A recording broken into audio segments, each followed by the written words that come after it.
दो या दो से अधिक राज्यों के लिए एक उच्च न्यायालय हो सकता है। 231। तुम बताओ। संघ राज क्षेत्र का प्रशासन किस अनुच्छेद में? यूटी, यूटी यूनियन टेरिटरी का प्रशासन 239। तुम बताओ। पंचायतों का गठन, गठन किसमें था? पंचायतों का गठन बनाओ, बी 243 बी। तुम लोग खाली एबीसीडी याद रखना, किसका है ये भूल जाना, 243 343 ये भूल जाना। ठीक है।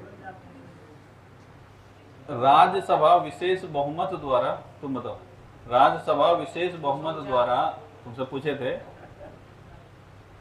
राज्यसभा विशेष बहुमत द्वारा लोकसभा को शक्ति दे सकता है 1 साल के लिए कानून बनाने के लिए राज्य विषय पर। किस अनुच्छेद में? 249। ठीक है। आकस्मिक निधि, राज्य आकस्मिक निधि की चर्चा किस अनुच्छेद में? 267। 267 दो। ठीक है, 267 दो। 267 एक में केंद्र और 267 दो में राज्य आकस्मिक निधि। केंद्र आकस्मिक निधि से पैसा कौन निकाल सकता है? राष्ट्रपति। ठीक है।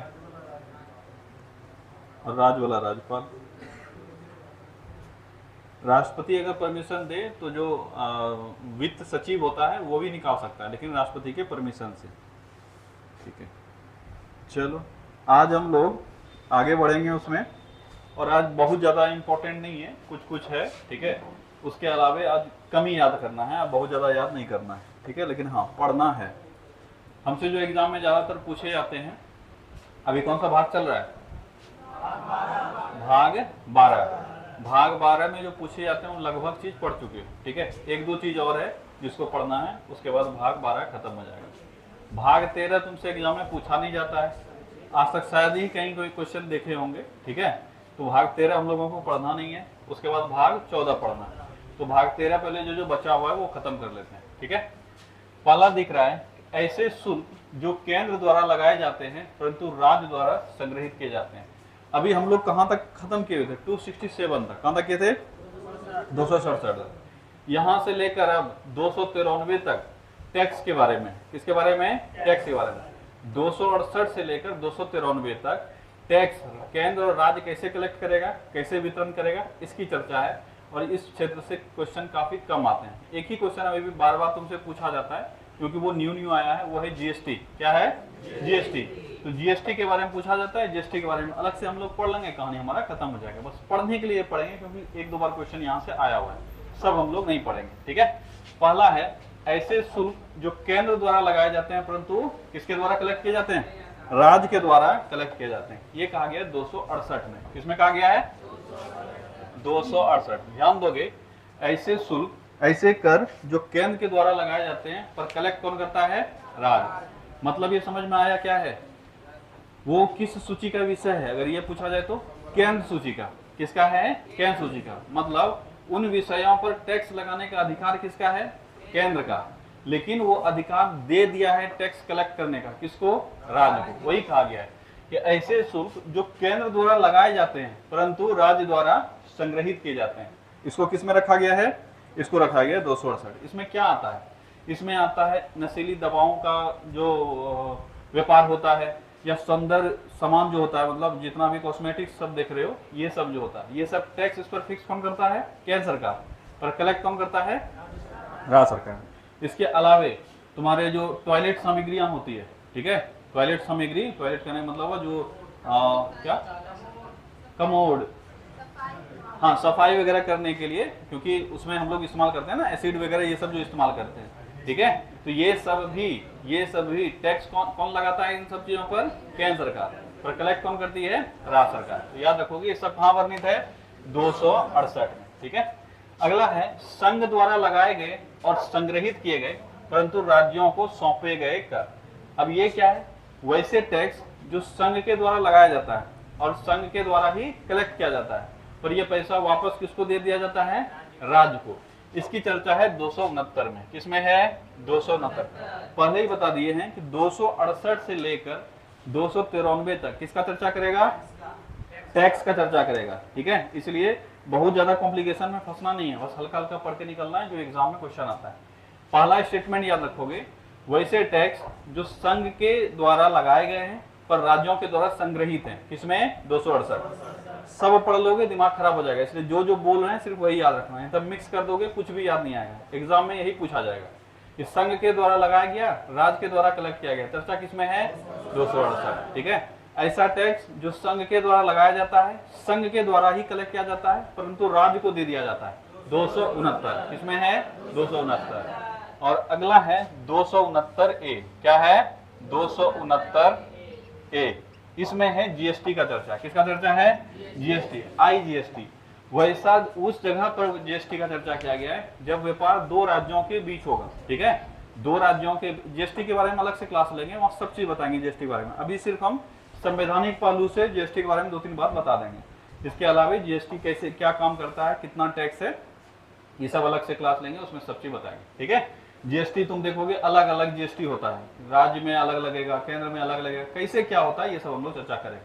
तो याद रखना IGST मतलब इंटर स्टेट जो जीएसटी लगता है उसकी चर्चा किसमें है? 269A। किसमें है? 269A।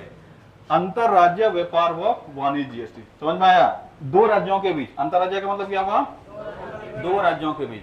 ऐसा कोई बिजनेस जो दो राज्यों के बीच हो रहा है उसमें जीएसटी कैसे डिस्ट्रीब्यूट होगा, कैसे क्या होगा, ये सब जीएसटी डिसाइड राज्य नहीं करता है। जीएसटी के बारे में सारा डिसीजन कौन लेता है? केंद्र। लेकिन अगर मान लो एक बिजनेस है जो बिहार और झारखंड दोनों में हो रहा है, तो जीएसटी जो कलेक्ट किए जाएंगे उसमें दोनों को वितरण होगा, किसको कितना मिलेगा, कैसे क्या मिलेगा, ये सब जीएसटी परिषद डिसाइड करेगा और ये दोनों को बंटवारा कर दिया जाएगा जो जीएसटी आएगा। इसकी चर्चा किसमें की गई है? 269A में।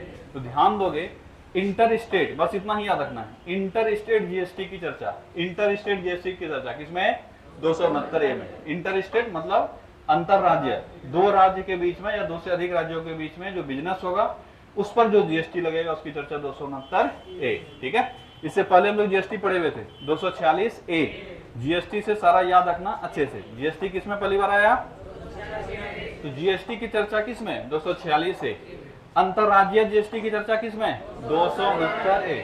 मजे की बात यह है कि सब AA आया है। ठीक है, सब AA ही है और वहां 246 है, ये 269 है और अगला आएगा 279 है। ठीक है, याद करोगे तीनों, ये आगे चल के हम लोग पढ़ेंगे। अगला है संघ द्वारा राज्य को सहायता अनुदान। तुम जानते हो कि संघ जो है वो अलग अलग प्रावधानों से राज्य को पैसा मुहैया करवाता है, मदद करता है, इसको बोलते हैं संघ के द्वारा राज्य को सहायता अनुदान। ये कहा गया है 275 में। किसमें कहा गया है? 275। जो नोट्स में नहीं होगा लिखते हो तुम लोग के? नहीं लिखते हो? लिखते हो ना? ठीक है, पीछे में पेज नहीं है तो मांग के ले लिया करो और जितना एक्स्ट्रा होता है सब लिख डालोगे। ठीक है, चलो। संघ द्वारा राज्य को सहायता अनुदान किसमें है? 275। किसमें है? 275। क्या होता है बता दिए कि संघ जो हेल्प करता है राज्यों को, पैसा जो देता है, इसी को हम लोग संघ के द्वारा राज्य को सहायता अनुदान कहते हैं। किसमें है? 275। बहुत ज्यादा इस सब में कुछ घुसने की आवश्यकता नहीं है, बस स्टेटमेंट याद रखना है।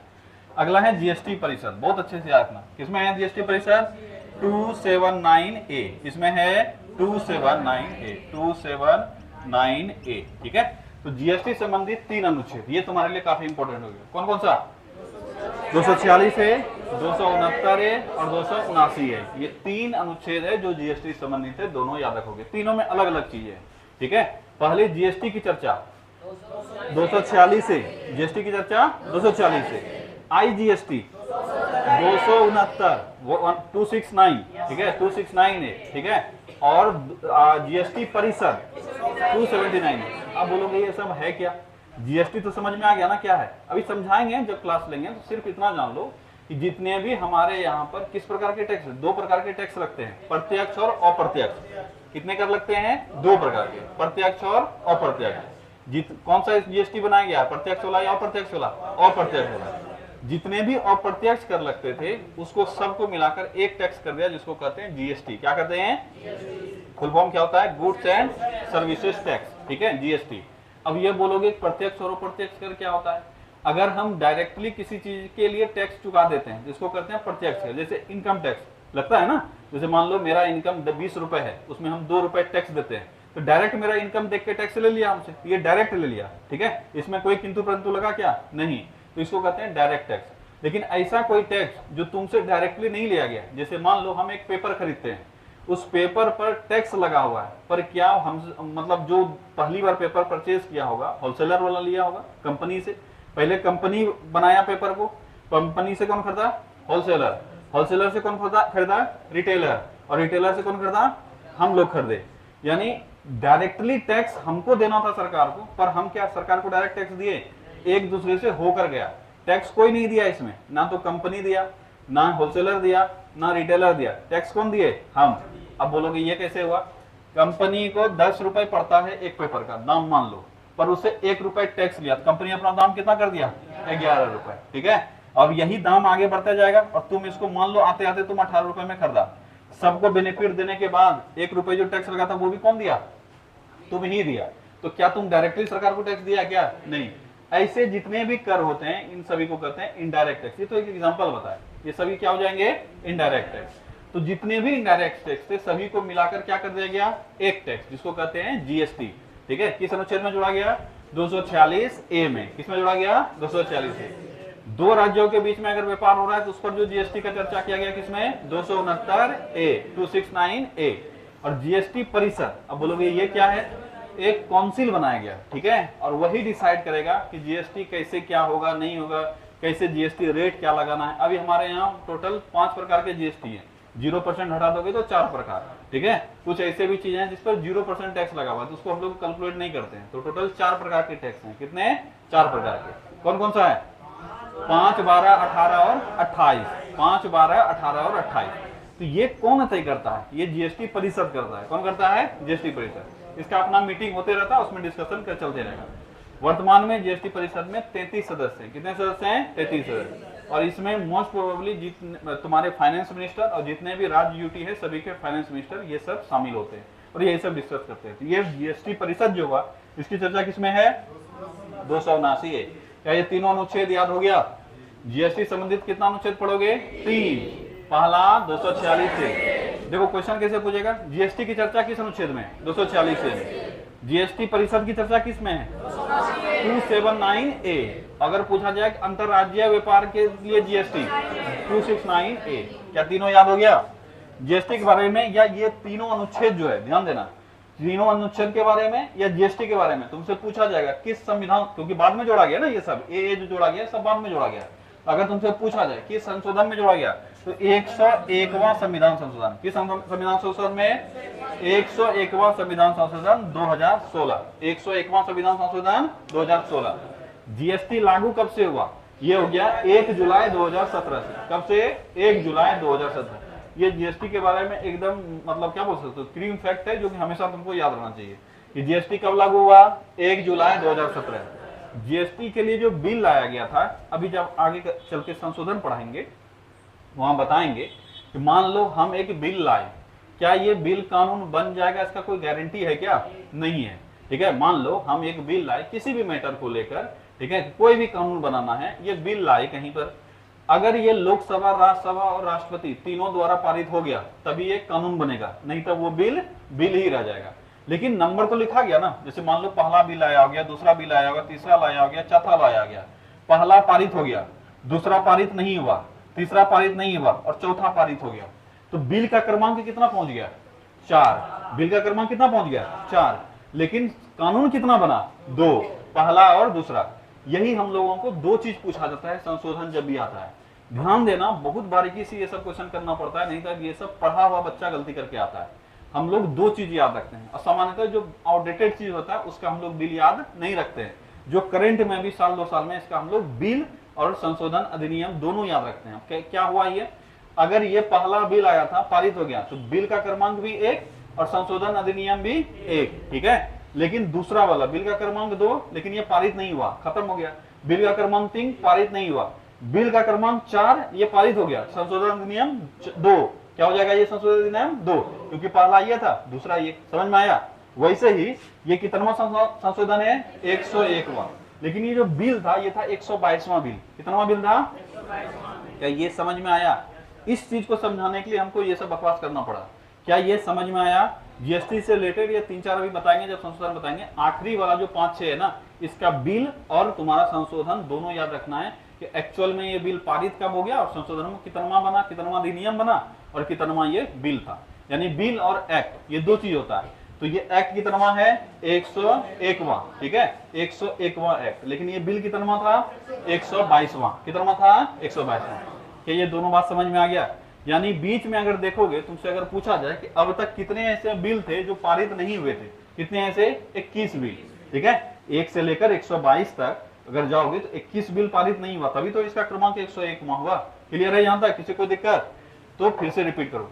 जीएसटी कब लागू हुआ? 1 जुलाई 2017। डेट भी पूछा जाता है, एकदम फैक्चुअल क्वेश्चन है, कुछ भी इसमें समझने की आवश्यकता नहीं है कि जीएसटी कब से लागू हुआ 1 जुलाई 2017। बिल कब का था ये 2016 का। क्या ये बिल पारित हुआ? आंसर है हाँ, बिल पारित हो गया, तभी तो ये कानून बना, नहीं तब जीएसटी आज नहीं पढ़ते हम लोग, ठीक है। नॉर्मली जो बिल आता है पारित नहीं होता उसको हम लोग पढ़ते नहीं है, क्यों पढ़ेंगे, ठीक है। हाँ अगर रिसेंट है, करंट अफेयर्स का चीज होगा तो पढ़ लेंगे, नहीं तो ऐसे हम लोग पॉलिटिकल में नहीं पढ़ेंगे कि कौन सा बिल आया और वो पारित नहीं हुआ, ऐसे नहीं पढ़ते हैं, ठीक है, जब तक उसका खास कोई टॉपिक ना हो। अभी ये पारित हो चुका है, इसीलिए संशोधन अधिनियम कितना हो गया ये 101वां। पर अगर पूछे कि कितना संशोधन विधेयक था, कितना था 122वां, कितना था? हम लिखे जानबूझ के नहीं है क्योंकि इसके पूछे जाने के चांसेस ज्यादा रहते हैं। क्योंकि कितना संशोधन अधिनियम है 101वां। क्वेश्चन पे ध्यान देना, संशोधन विधेयक पूछेगा तो 122वां, तुम लोग नोट्स में लिख लेना कि संशोधन विधेयक पूछेगा तो 122वां और संशोधन अधिनियम पूछेगा तो 101वां। कब ये अधिनियम पारित हो गया? 2016 में। लागू भले हुआ 2017 में, पर बिल कब पारित हो गया? 2016, ठीक है। अनुच्छेद जो इन संशोधन के द्वारा जोड़ा गया कौन कौन सा? 240A, 269A और 279A। ये डायरेक्ट सवाल तुमसे पूछ लेगा, बताओ अनुच्छेद 269A कब जोड़ा गया? 269A कब जोड़ा गया? तो कब जोड़ा गया? 101वां संविधान संशोधन 2016 से। कब जोड़ा गया? 101वां संविधान संशोधन 2016। क्या इतना दूर तक क्लियर हो गया? बढ़े आगे, फिर से एक बार रिपीट करो। अनुच्छेद, इसमें जीएसटी, इसमें IGST और इसमें जीएसटी काउंसिल यानी जीएसटी परिषद। क्लियर है? अब सबसे महत्वपूर्ण जिसको भूलोगे नहीं वो है 280। कौन सा है? 280। वित्त आयोग की चर्चा। किसकी चर्चा है? वित्त आयोग की। हम कल बोले हुए थे, कल हम लोग अंतर्राज्यीय आयोग परिषद पढ़े थे। क्या पढ़े थे? अंतर्राज्यीय परिषद। जो दो राज्यों के बीच में, सॉरी केंद्र और राज्यों के बीच में अगर कोई विवाद होता है तो इस मामले को सुलझाने के लिए क्या गठित किया गया था? अंतर्राज्यीय परिषद। पढ़े थे ना कल हम लोग? 263, ठीक है। और बताए थे कि इससे लोग कंफ्यूज कर देता है, किसको लेकर? वित्त आयोग को लेकर। सुनने में लग रहा है कैसे कंफ्यूज करेगा, क्योंकि काम वही है। केंद्र और राज्यों के बीच में पैसों के बंटवारा से संबंधित कौन सा आयोग है? वित्त आयोग। और वहां क्या है? केंद्र और राज्यों के बीच में समस्याओं को निपटाने के लिए। अब जब पढ़ोगे मतलब फर्स्ट बार में तो लगेगा कि दोनों में से तो बहुत ज्यादा कोई अंतर नहीं है। अंतर है ना, एक में पैसों को लेकर प्रॉब्लम मतलब डिस्कशन होता है और एक में समस्या को लेकर। तो केंद्र और राज्यों के बीच में समस्या के समाधान हेतु 263। कौन सा? 263। और केंद्र और राज्यों के बीच में पैसों के बंटवारा के लिए 280, जिसको कहते हैं वित्त आयोग। क्या कहते हैं? वित्त आयोग। राज्य वित्त आयोग का चर्चा किसमें है? राज्य वित्त आयोग इनकम पंचायत वालों में पढ़ाए थे। राज्य वित्त आयोग इनकम याद है? 243 आई, तो वही लिखाए थे ना राज्य वित्त आयोग। तो राज्य वित्त आयोग 243 आई। और राज्य वित्त आयोग का गठन कौन करेगा? राज्यपाल। कौन करेगा? राज्यपाल। और राज्य वित्त आयोग क्या करेगा? पंचायती राज और राज्यों के बीच में पैसों का लेन देन। यही ना बताए थे कि राज्य वित्त आयोग का काम क्या होगा? पंचायत सिस्टम जो है इसको हम कितना पैसा दे नहीं दे इसको लेकर राज्य के साथ समन्वय स्थापित करेगा। अगर वित्त आयोग पूछा जाए जिसका चर्चा 280 में है तो इसका काम क्या होगा? राज्य और केंद्र के बीच में पैसों का बंटवारा, कि राज्य को कितना मिलना चाहिए, क्या होना चाहिए, इसका चर्चा। इसका सिफारिश कौन करेगा? वित्त आयोग। और वित्त आयोग का गठन हर 5वें वर्ष किसके द्वारा किया जाता है? राष्ट्रपति के द्वारा। तो अगर पूछा जाए कि वित्त आयोग का कार्यकाल कितना होता है? 5 वर्ष। कितना होता है? 5 वर्ष। तो हर 5वें वर्ष वित्त आयोग का स्थापना किया जाता है राष्ट्रपति के द्वारा, ठीक है। चलो अगला है, वित्त आयोग के सिफारिशों को राष्ट्रपति सदन के समक्ष प्रस्तुत करेंगे। याद रखोगे, इंपॉर्टेंट है। यही सवाल डायरेक्ट पूछ लेता है कि वित्त आयोग के सिफारिशों को संसद के समक्ष कौन प्रस्तुत करेगा? कौन करेगा? राष्ट्रपति। कौन करेगा? राष्ट्रपति। तो ध्यान देना, यहाँ पे गड़बड़ होता है, अक्सर बच्चा इसमें मार देता है वित्त मंत्री, ठीक है, या वित्त सचिव, राष्ट्रपति तक पहुंच नहीं पाता है। तो ध्यान देना, वित्त आयोग के सिफारिशों को सदन में प्रस्तुत कौन करेगा? राष्ट्रपति। कौन करेगा? राष्ट्रपति, ठीक है। हाँ, राष्ट्रपति अपने बिहाफ पर किसी से भी करवा सकते हैं, पर अधिकार वो किसका है? राष्ट्रपति का। किस अनुच्छेद में? 281 में। किसमें है? 281। तो 280 और 281 समझ में आ गया?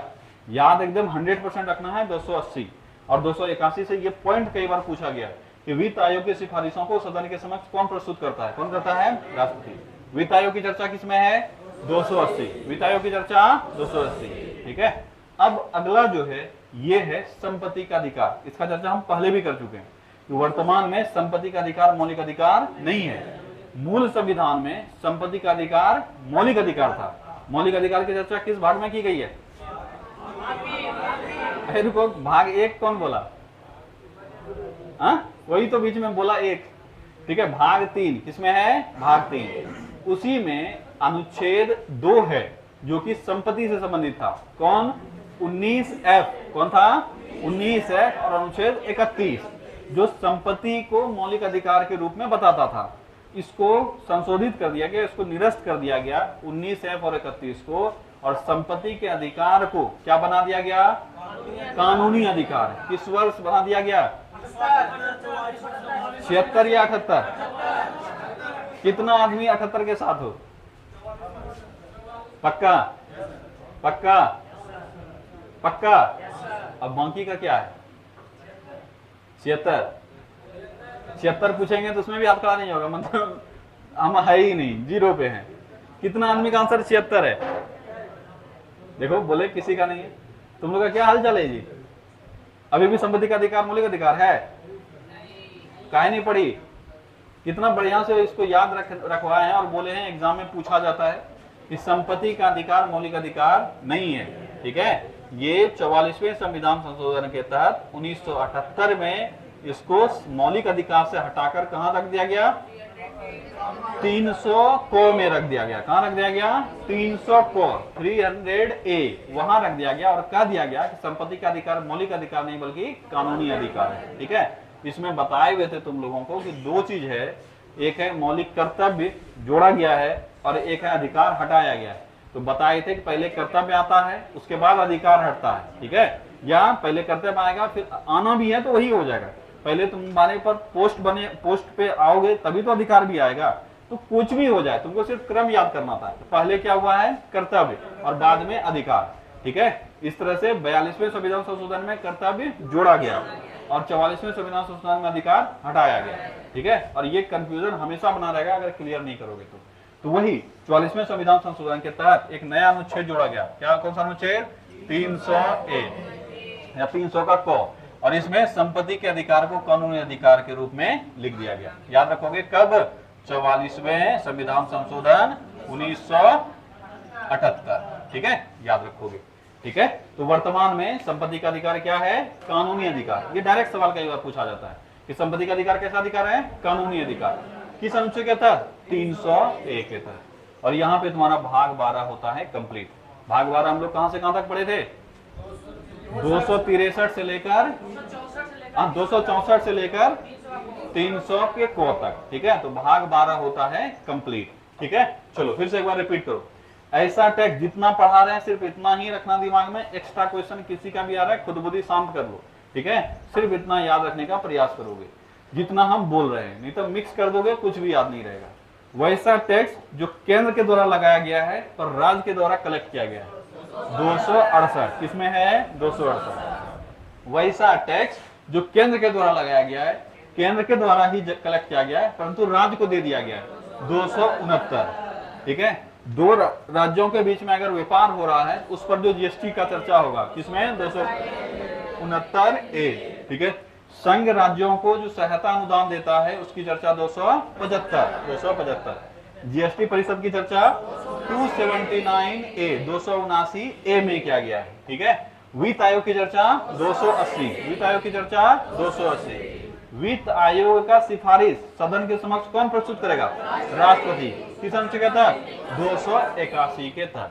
संपत्ति का अधिकार मौलिक अधिकार है, किस अनुच्छेद के तहत? नहीं सुधरोगे। क्या बोले? संपत्ति का अधिकार मौलिक अधिकार नहीं है तो है कैसे? जो बोलेंगे उसी में हाँ। तुम लोग बोलना चाहिए था ना जी, नहीं है, गलत बोल रहे हैं। नहीं, साथ में हो चलेंगे, ठीक है। संपत्ति का अधिकार मौलिक अधिकार नहीं है, ये कैसा अधिकार है? कानूनी अधिकार। किस अनुच्छेद के तहत? अगर पूछा जाए संपत्ति का अधिकार मौलिक अधिकार था, किस अनुच्छेद के तहत? अब बोलोगे 19F और अनुच्छेद 31, जो कि अब निरस्त कर दिया गया, ठीक है। क्या यहां तक किसी कोई दिक्कत नहीं? रूम पे जाके देखते हो कि नहीं दिखते हो?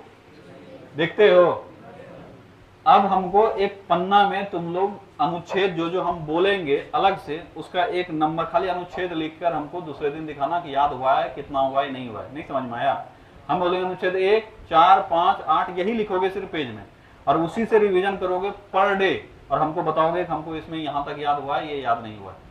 आज हम तुम लोग को अब होमवर्क देना शुरू करेंगे। कुछ नहीं करना, जैसे हम 280 लिख दिए हैं, पन्ना में तुम्हारा इतना ही लिखा हुआ होना चाहिए। क्या लिखा हुआ होना चाहिए? अनुच्छेद 280। अब रोज वहां से निकाल के देखोगे 280 क्या है, नहीं याद आए नोट्स निकाल के देखोगे, तब तक देखते रहोगे जब तक तुमको याद ना हो जाए। उसमें हम बहुत ज्यादा नहीं लिखाएंगे, जो बहुत इंपॉर्टेंट है वो, जैसे कल हम लोग चर्चा किए होंगे 266 का किए होंगे, 267 किए होंगे, तो उस जगह कुछ भी नहीं लिखना चाहिए। 266 लिखोगे, 266 1, 266 2, 267 याद है क्या था? क्या था? हाँ, संचित निधि और लोक लेखा निधि 266 और आकस्मिक निधि 267, ऐसे ही याद आना चाहिए। कोई पूछे वित्त आयोग की चर्चा किसमें है? 280। मतलब इस तरह से पढ़ो कि एग्जाम के पहले बस रिवीजन करना पड़े। अभी तुम लोग एग्जाम से पहले क्या करते हो? पढ़ते हो। नहीं, ऐसा नहीं होना चाहिए। पढ़ो, जितना शुरुआत में पढ़ना है, जितना मेहनत करना है कर लो। एग्जाम से पहले बस वही पेजबा निकालोगे और देखोगे हाँ 200, अरे ये भूल गए 240 क्या था, एक बार देख लेते हैं। ये होता है, ऐसा नहीं सबको सब चीज याद आता है, भूलना जरूरी है, लेकिन हाँ याद कितना है ये देखना पड़ेगा। चलो अब अगला है भाग 13। कौन सा है? भाग 13। सही लिखे ना जी? भाग 13 सही है ना? है, हाँ ठीक है। तो भारत के राज्य क्षेत्र में व्यापार, वाणिज्य और समागम, इससे तुमको कोई मतलब है नहीं। जितना भी भारतीय क्षेत्र में जो भी व्यापार वगैरह हो रहा है, उसको लेकर कुछ प्रावधान दिए गए, कैसे व्यापार होगा, कैसे क्या, किसका अधिकार होगा, कहाँ पे कैसे क्या कर सकते हैं, उसकी चर्चा की गई है। जो कि हमसे 301 से 307 है, इससे सवाल एग्जाम में नहीं आते हैं, इसलिए अभी हम लोग फिलहाल दिमाग नहीं लगाएंगे, ठीक है। इससे ज्यादा इंपॉर्टेंट सब बाकी है, वो सब हम लोग पढ़ेंगे। अगला है भाग 14। कौन सा है? भाग 14। अब भाग 14 तुम्हारे लिए काफी इंपॉर्टेंट है। ये यूपीएससी, बीपीएससी, पीसीएस एग्जाम तो देखते हो ना, वो सारा चीज जो होता है वो कहाँ होता है? भाग 14 में। इसमें है लोक सेवा। क्या है इसमें? लोक सेवा। संघ एवं राज्य के अधीन सेवाएं, ठीक है। संघ एवं राज्य के अधीन सेवाएं, इसी को हम लोग लोक सेवा कहते हैं। क्या कहते हैं? लोक सेवा। यह है भाग 14 में। बड़ा अच्छे से इसको याद रखना। कहां से कहां तक अनुच्छेद है? 308 से लेकर 323, ठीक है। 308 से लेकर 323, तो याद रखोगे भाग 14 कहां से कहां? 308 से लेकर 323, 308 से लेकर 323। क्या है भाग 14 में? लोक सेवा, ठीक है। ये सब लिखने के लिए होता है, बोलने के लिए होता है कीवर्ड, लोक सेवा। और लोक सेवा का मतलब तुमको समझ में आना चाहिए। बहुत बच्चा लोक सेवा मतलब नहीं समझता। यूपीएससी बीपीएससी समझते हो ना, यही है। ये किसमें है? भाग 14 में है, 308 से 323। अपने समझने के लिए तुमको जो समझना है वो समझो, ठीक है। 308 से लेकर 323 तक भारत संघ एवं राज्य के अधीन सेवाएं, मतलब इसी के अंदर दोनों चर्चा किया गया है। संघ के लिए तुम देखते हो, जैसे यूपीएससी का हम जब चर्चा करेंगे तो वो किसके लिए होता है? संघ के लिए। और बीपीएससी जब बोलोगे तो किसके लिए होता है? राज्य के लिए। ऐसे ही अलग अलग, यूपी का बात करोगे तो यूपी पीसीएस का होगा, ठीक है। ऐसे अलग अलग बोर्ड का मतलब अलग अलग राज्य का अलग अलग होगा। इसी को बोलेंगे राज्य लोक सेवा आयोग। क्या बोलेंगे? राज्य लोक सेवा आयोग। और संघ के लिए जो होगा संघ लोक सेवा आयोग, ठीक है। जिसकी चर्चा है भाग 14 में। अब हम लोग इसको दो भागों में बांटकर पढ़ते हैं। एक का इसका अनुभाग 1 कहते हैं और दूसरे को कहते हैं अनुभाग 2। अनुभाग 1 जो है इसमें है सेवाएं। क्या है इसमें? सेवाएं। और अनुभाग 2 जो है वो है लोक सेवा आयोग। ये समझना क्या है। पहले वाले में जो तुम लोग एक्चुअल में जो यूपीएससी बीपीएससी की कैंडिडेट को देख रहे हो, जो क्वालिफाई करके आते हैं, जैसे कोई आईएएस बना, कोई आईपीएस बना, ये जो देख रहे हो आईएएस आईपीएस बना हुआ, इसकी चर्चा की गई है अनुभाग 1 में। समझ में आ गया? इसके नियुक्ति के लिए जो पूरा परिषद बना हुआ है, जिसको हम लोग संघ लोक सेवा आयोग कहते हैं। क्या कहते हैं? संघ लोक सेवा आयोग और राज्य लोक सेवा आयोग। इस आयोग की चर्चा की गई है अनुभाग 2 में। क्लियर हुआ? तो यूपीएससी शब्द जो आया या बीपीएससी जिसको बोलते हो, वो कहां आ जाएगा? भाग 2 में। लेकिन इसके अंदर जो सर्विसेज हैं, आईएएस, आईपीएस, ठीक है, आईएफएस, ये सब जो सर्विसेज देखते हो, ये किसमें आएगा? अनुभाग 1 में। क्लियर है? तो सेवाओं की चर्चा की गई है अनुच्छेद 308 से लेकर कहां तक, 308 से लेकर 314 तक। और जो सेवा आयोग है उसकी चर्चा की गई 314 से लेकर 323 तक। ठीक है, 314 से 323। ठीक है, अच्छा 15 हो जाएगा जी, 15 हो जाएगा, 315 से 323। यहां तक समझ में आया। सबसे पहले भाग 14 देखेंगे। भाग 14 में लोक सेवा का चर्चा, किसका चर्चा है, लोक सेवा का चर्चा। अब लोक सेवा के क्षेत्र में हम लोग दो चीज देखेंगे, एक जो लोक सेवा के लिए मतलब लोक सेवक है, एक ये होगा, और जो लोक सेवकों को नियुक्त कर रहा है एक वो होगा। इसको हम लोग दो सेक्शन में बांटे। जो सेवक है, जो नौकरी करने वाला है, इसकी चर्चा अनुभाग 1 में, और जो सेवक को क्या बोलते हो नियुक्त करता है, वो नियुक्त नहीं चयनित करता है, वो भाग 2 में। ठीक है, तो अनुभाग 1 में क्या है, सेवाएं। जितने भी सेवक हैं सबका चर्चा कहां होगा, अनुभाग 1 में। और जो सेवकों को चयन करता है उसका भाग कहां, भाग अनुभाग 2 में। कहां से कहां तक अनुच्छेद 315 से 323, और सेवाओं की चर्चा 308 से 314। क्या यहां तक समझ में आया? चलो, अब 308 अगर तुमसे कभी एग्जाम में पूछेगा नहीं, अगर पूछेगा तो समझोगे उसमें क्या हो सकता है, परिभाषा। ठीक है, व्याख्या क्या हुआ है कि सेवा में क्या होगा नहीं होगा, कैसे क्या है, उसकी चर्चा 308 में। ठीक है, संघ एवं राज्य की सेवा करने वाले व्यक्तियों की भर्ती तथा सेवा शर्तें, ये किसमें कहा गया है, 309 में। किसमें कहा गया है, 309। संघ एवं राज्य की सेवा करने वाले व्यक्ति, यही हो गया सेवक, जिसको हम लोग IAS IPS कहते हैं, वो यही सब हो गया। तो इनके लिए जो भर्ती तथा सेवा का शर्तें हैं वो सब कहां दिए गए हैं, 309 में। किसमें दिया गया है, 309। ठीक है, संघ एवं राज्य की सेवा करने वाले व्यक्तियों का पदावधि, ये किसमें है, 310। 310 इसमें सिर्फ यही नहीं कहा गया, इसमें बहुत कुछ कहा गया। जब तुम जान रहे हो 308 से लेकर 314 तक पूरा चर्चा इसी में है, तो बहुत कुछ कहा गया होगा। हम लोग बस उसका जो क्या बोल सकते हो कीवर्ड है वो निकाल के पढ़ रहे हैं। अगर तुमसे पूछा जाए कि जो भी लोग आ रहे हैं संघ लोक सेवा आयोग या राज्य लोक सेवा आयोग में, उनके सेवा का शर्त किसमें है, 309 में। उनके भर्ती कैसे क्या हो रहे हैं वो भी चर्चा कहाँ की गई है, 309। क्या नियमावली होगा वो भी चर्चा कहाँ है, 309 में। लेकिन एक बार वो जॉब में आ गए, फिर उनका कार्यकाल कितना होगा, कैसे वो कार्य करेंगे, किसके प्रसाद प्रयत्न वो कार्य करेंगे, ये सब चर्चा कहाँ किया गया है, 310 में। कहाँ किया गया है, 310। और इसीलिए इस वाले को यानी 310 को कहा जाता है डॉक्ट्रिन ऑफ प्लेजर। क्या कहा जाता है, डॉक्ट्रिन ऑफ प्लेजर। ये सवाल तुमसे उठाकर पूछ लिया जाएगा कि बताओ किस अनुच्छेद को डॉक्ट्रिन ऑफ प्लेजर कहते हैं, किस अनुच्छेद का डॉक्ट्रिन ऑफ प्लेजर कहते हैं, 310।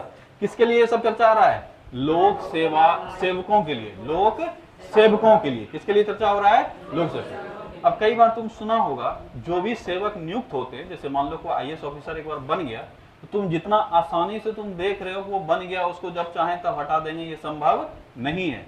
उनका जो नियुक्ति होता है, कोई भी IAS IPS का जो नियुक्ति होता है वो नियुक्ति होता है राष्ट्रपति से। किससे नियुक्ति होता है, राष्ट्रपति। तो नीचे किसी का औकात ही नहीं है कि इनको हटा सके, समझ रहे हो। और यही है 311 में। किसमें है, 311। इनको हटाने से पहले पहले सूचित किया जाएगा हम आपको हटाना चाहते हैं, हटाने के लिए प्रक्रिया शुरू करेंगे। अब इसको लेकर आप अपना सफाई दीजिए, और सफाई देने के लिए समय दिया जाएगा। आप अपने सफाई में क्या कहना चाहते हैं, उनकी सफाई को कंसीडर किया जाएगा। एक पूरा बकायदा एक टीम बनता है, एक मतलब क्या बेंच बैठेगा, वो बेंच सुनवाई करेगा, तब जाके हटेगा वो। समझ में आया। और हटाएगा नहीं, वो सिफारिश करेगा। हटाएगा कौन, राष्ट्रपति।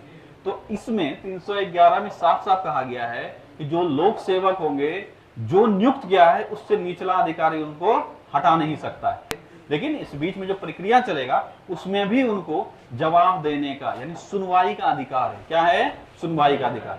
तुमसे पूछा जाए कि क्या तुम्हारे पास सुनवाई का अधिकार है, तो बोलोगे हाँ, हमको जो एक अनुच्छेद मिला हुआ है, अनुच्छेद 21, उसी में हमको सब लपेट दिया है। ठीक है, लेकिन लोक सेवकों को सुनवाई का अधिकार किसमें मिला हुआ है, 311। किसमें मिला हुआ है, 311। जब उनको हटाया जाएगा तो हटाने के रेस्पेक्ट में उनको संरक्षण किसमें मिला हुआ है, 311 में। तो अगर तुमसे पूछा जाए कि सेवकों को पद से हटाने के संबंध में सुरक्षा किसमें है, 311। जो भी लोक सेवक होंगे उनको पद से जब हटाने का प्रोसेस शुरू होगा या जो भी होगा, उसमें उनको कुछ सुरक्षा मिला हुआ है। उन सुरक्षा की चर्चा है 311 में। इसलिए इसको कहा जाता है नैसर्गिक न्याय के प्रसिद्ध सिद्धांत के रूप में इसको जाना जाता है। किस रूप में, नैसर्गिक न्याय के प्रसिद्ध सिद्धांत के रूप में। अब ये सब जब टर्मिनोलॉजी डाल देगा तो पता ही नहीं चलेगा कौन सा अनुच्छेद का चर्चा कर रहा है। याद रखना, डॉक्ट्रिन ऑफ प्लेजर अगर पूछा जाए किसको कहेंगे? 310। पूछा जाएगा किस अनुच्छेद को हम लोग डॉक्ट्रिन ऑफ प्लेजर भी कह सकते हैं? किसको? 310। किस अनुच्छेद को नैसर्गिक न्याय के प्रसिद्ध सिद्धांत के रूप में जाना जाता है? 311। किस अनुच्छेद को doctrine of due process of law कहते हैं? 21, खाली 21, ठीक है 21। ये सब जो एक्स्ट्रा बताते हैं ना, ये सब बड़ा अच्छे से याद रखना, क्योंकि ये डायरेक्ट सवाल आएगा, इसमें कोई छेड़छाड़ नहीं होगा, ठीक है। Due process of law, doctrine of due process of law किसको कहे थे? 21 को। डॉक्ट्रिन ऑफ प्लेजर किसको कहते हैं? 310। और नैसर्गिक न्याय का प्रसिद्ध सिद्धांत किसको कहते हैं? 311। 311 में क्या है? लोक सेवकों को हटाने के संबंध में सुरक्षा। क्या है? लोक सेवकों को हटाने के संबंध में उनको सुरक्षा। क्या सुरक्षा मिला हुआ है? कि जो उनको पद पर रखा है उससे निचला अधिकारी उनको हटा नहीं सकता है। क्या क्लियर हो गया यहां तक? अगला है संघ एवं राज्यों के लिए लोक सेवा आयोग। अच्छा, ये तो 15 पहुंच गया, एक बीच में छूट गया जी, एक 312 बहुत इंपॉर्टेंट है, ठीक है, एक छूट गया 312, ठीक है। क्या होगा यहाँ पे? 312 क्या है? 312 में all India services, Akhil Bharatiya सेवा। क्या है इसमें? अखिल भारतीय सेवा, अखिल भारतीय सेवा, ये है 312। अखिल भारतीय सेवा किसमें है? 312। बहुत इंपॉर्टेंट है ये, ठीक है, यही छूट गया 312। तुम पहले डायरेक्ट रट जाओ, 312 अखिल भारतीय सेवा, 312 अखिल भारतीय सेवा। याद करो, राज्यसभा को हम बताए थे राज्यसभा के पास काफी कम अधिकार है, लेकिन कुछ कुछ अधिकार राज्यसभा के पास खास है। एक इससे पहले बताए हैं, कौन सा अनुच्छेद है? 249 बताए थे ना कि 249 में राज्यसभा को स्पेशल पावर दिया हुआ है कि जब तक आप कहेंगे नहीं तब तक लोकसभा राज्य विषय पर कानून नहीं बना सकता है, आपको कहना पड़ेगा, वो भी 2/3 बहुमत से, तब लोकसभा राज्य के विषय पर कानून बनाएगा। ये किसमें कहा गया था? 249।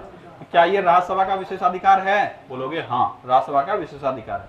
दूसरा राज्यसभा का विशेषाधिकार है 312, राज्यसभा अखिल भारतीय सेवा का सृजन कर सकता है। बोलोगे ये अखिल भारतीय बार बार क्या बोलते हैं? अंग्रेजी में इसी को कहते हैं ऑल इंडिया सर्विसेज। क्या कहते हैं? ऑल इंडिया सर्विसेज, मतलब ऐसा सेवा जो पूरे भारत में लागू होगा। क्या होगा? पूरे भारत में। इसका मतलब क्या हुआ? इसका मतलब ये हुआ कि किसी राज्य के अधीन या यूटी के अधीन रहकर यह कार्य नहीं करेगा। अभी तुम देखा होगा हम आईएएस का चर्चा कर रहे हैं, यही इसके अंदर आता है। क्या आईएएस किसी राज्य के अधीन काम करता है? बोलोगे नहीं।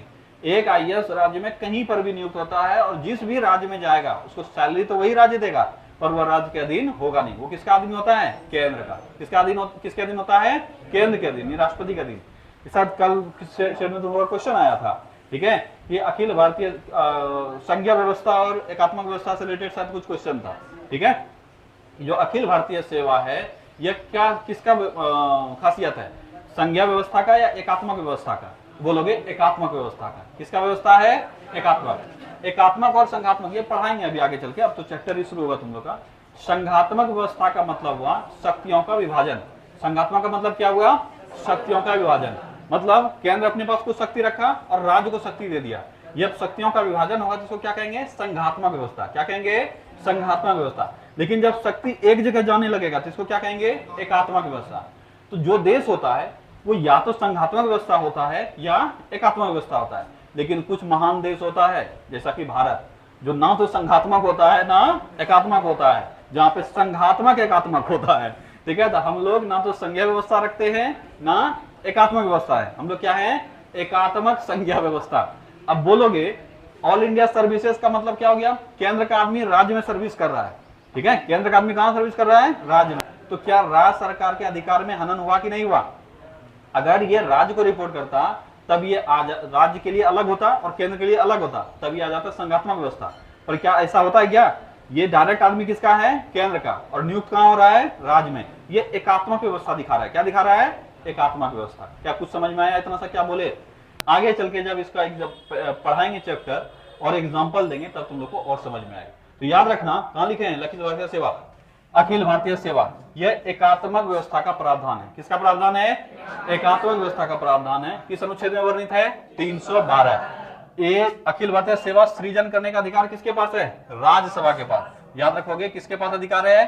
राज्यसभा, ठीक है। मतलब नया अखिल भारतीय सेवा, हमारे यहाँ भी 3 ही अखिल भारतीय सेवा है। अगर तुमसे पूछा जाए हमारे यहाँ कितने अखिल भारतीय सेवा है, नोट्स में है, देखो तो है, नोट्स में लिखा हुआ नहीं है तो उसका नोट डाउन करो, नोट डाउन करो उसका। वर्तमान में भारत में 3 ही अखिल भारतीय सेवा है। वर्तमान में भारत में 3 ही अखिल भारतीय सेवा है, आईएएस, आईपीएस और आईएफएस। आईएएस 3 ही अखिल भारतीय सेवा है, आईएएस, आईपीएस और आईएफएस। ठीक है, ये याद रखोगे, आईएएस, आईपीएस और आईपीएस। ठीक है, आईएफएस, ये 3 ही अखिल भारतीय सेवा है। लेकिन अगर इसमें नया अखिल भारतीय सेवा जोड़ना चाहता है तो कौन जोड़ेगा? राज्यसभा जोड़ेगा। कौन जोड़ेगा? राज्यसभा। इसीलिए हम लोग पढ़ते हैं कि अखिल भारतीय, नए अखिल भारतीय सेवा का सृजन कौन करेगा? राज्यसभा करेगा। किस अनुच्छेद में कहा गया है? 312 में। ठीक है, 312 में क्या कहा गया है कि नए अखिल भारतीय सेवा का सृजन कौन करेगा? राज्यसभा करेगा। ठीक है, अखिल भारतीय भारत में कितने हैं? 3, आईएएस, आईपीएस और आईएफएस। ये 3 ही अखिल भारतीय सेवा है। अगर चौथा आना चाहता है तो कौन लाएगा? लोकसभा या राज्यसभा? राज्यसभा। किस अनुच्छेद के तहत? 312 के तहत। यह भी राज्यसभा का विशेषाधिकार हो गया। ठीक है, क्या क्या बोल रहा है जी? आईएएस का फुल फॉर्म क्या होता है? Indian administrative services. ठीक है, आईपीएस का इंडियन पुलिस सर्विसेज और आईएफएस का Indian forest services. Indian forest services. ठीक है, हाँ फॉरेस्ट शब्द क्या क्या और कुछ विवाद है? फॉरेस्ट नहीं, तब तो फिर फाइनेंशियल बोल दोगे, कुछ बोल दोगे, फॉरेस्ट। चलो अगला है संघ एवं राज्यों के लिए लोक सेवा आयोग। संघ एवं राज्यों के लिए लोक सेवा आयोग किसमें है? 315। संघ एवं राज्यों के लिए लोक सेवा आयोग का चर्चा अब हम लोग चर्चा कर रहे हैं यूपीएससी और बीपीएससी का। किसका चर्चा कर रहे हैं? UPSC BPSC. तो संघ और राज्य का लोक सेवा, संघ लोक सेवा आयोग। यूपीएससी का फुल फॉर्म क्या होता है? Union public service commission. Union का हो गया संघ, लोक का हो गया पब्लिक, सेवा का हो गया सर्विस, आयोग का हो गया कमीशन। तो यूपीएससी की चर्चा 315। और जो राज्य रहेगा उसमें जैसे बीपीएससी, बिहार पब्लिक सर्विस, ठीक है, तो इसकी भी चर्चा कहां हो गया? 315। तो संघ एवं राज्यों के लोक सेवा आयोग का चर्चा 315। ठीक है, 316 में क्या है? लोक सेवा आयोग में जो लोग हैं, ठीक है, उसका अध्यक्ष और जो अन्य सदस्य है उसका नियुक्ति।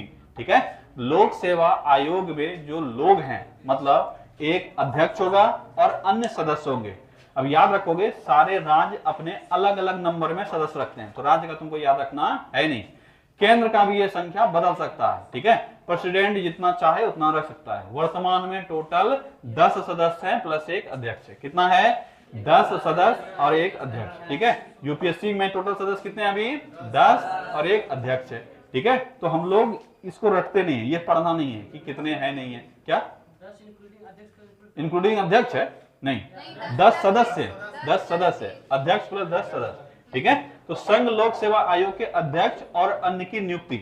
अगर संघ का बात करोगे, ठीक है, संघ का बात करोगे तो संघ में नियुक्ति कौन करेगा? राष्ट्रपति। ठीक है, राष्ट्रपति। और राज्य का बात करोगे तो कौन करेगा? राज्यपाल। ठीक है, राज्यपाल।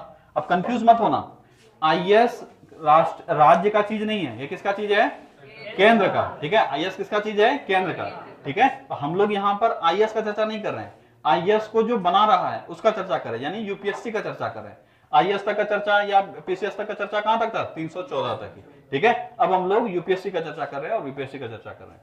तो संघ का जो मतलब यूपीएससी हुआ उसके जो सदस्य होंगे और अध्यक्ष होंगे कौन नियुक्त करेगा? राष्ट्रपति। और जो राज्य वाला होगा जिसे तुम देखे हो एसडीएम और डीएसपी बनता है, इसके जो आयोग है बीपीएससी, इसके जो अध्यक्ष और सदस्य होंगे इसका नियुक्ति कौन करेगा? राज्यपाल। ठीक है, चलो अब एक और टर्मिनोलॉजी आता है संयुक्त लोक सेवा आयोग। संयुक्त लोक सेवा आयोग के जो अध्यक्ष होंगे या सदस्य होंगे इसका नियुक्ति कौन करेगा? तो इसका नियुक्ति करेगा राष्ट्रपति। कौन करेगा? राष्ट्रपति। अब बोलोगे ये क्या होता है? संयुक्त लोक सेवा आयोग क्या होता है? जैसे मान लो 2 राज्य है, उस दोनों राज्य के लिए एक ही लोक सेवा आयोग है। समझ में आया? जैसे मान लो बिहार है, झारखंड है, इस या 2 से अधिक भी हो सकता है।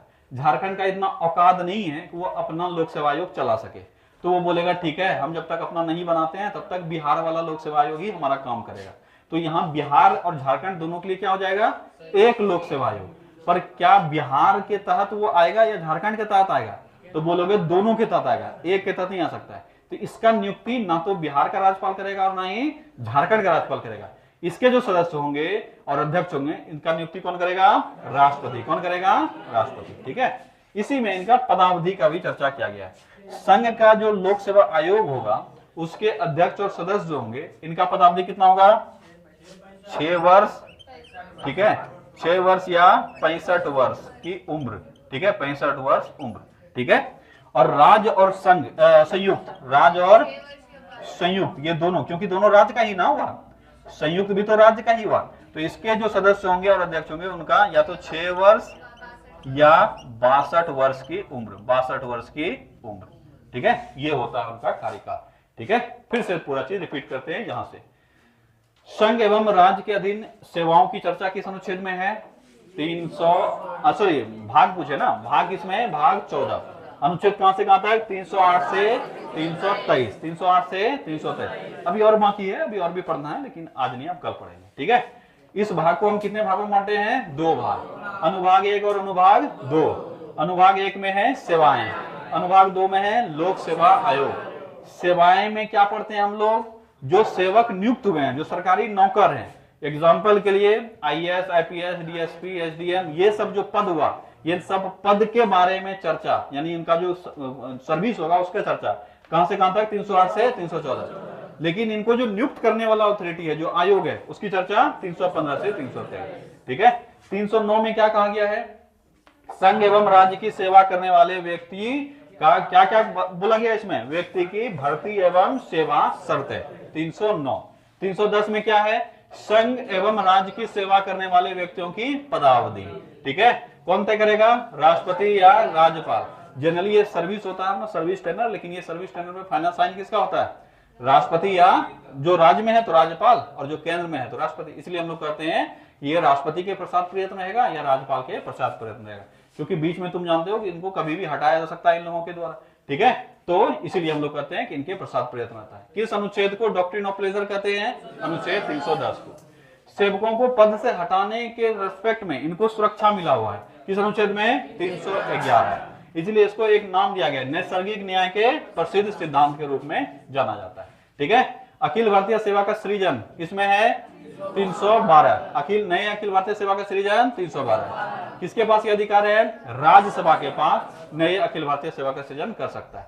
कितना अखिल भारतीय सेवा है वर्तमान में, 3, आईएएस, आईपीएस, आईएफएस। ठीक है, सबसे आखिरी में कौन जुड़ा है, आईएफएस। ठीक है, आईएफएस, हाँ शायद 1963 के आसपास में जुड़ा है, हाँ 66। ठीक है, तो लिखा है पिछला बार। ठीक है, जो भी है 1966 लिखा हुआ है ना, तो 1966 में ही जुड़ा है, सबसे आखिरी में वही जुड़ा है। ठीक है, चलो अब है संघ एवं राज्यों के लिए लोक सेवा आयोग, किस अनुच्छेद में, 315 में। ठीक है, लोक सेवा आयोग के अध्यक्ष और अन्य का नियुक्ति कौन करेगा, संघ वाला है तो राष्ट्रपति और राज्य वाला है तो राज्यपाल। संयुक्त लोक सेवा आयोग के अध्यक्ष और सदस्यों की नियुक्ति कौन करेगा, राष्ट्रपति। काम यह किसके लिए करेगा, राज्य के लिए, एक या एक से अधिक राज्य के लिए। इसी अनुच्छेद में 316 में इनका पदावधि भी है। तो संघ वाले का पदावधि कितना होता है, 6 वर्ष या 65 वर्ष की उम्र।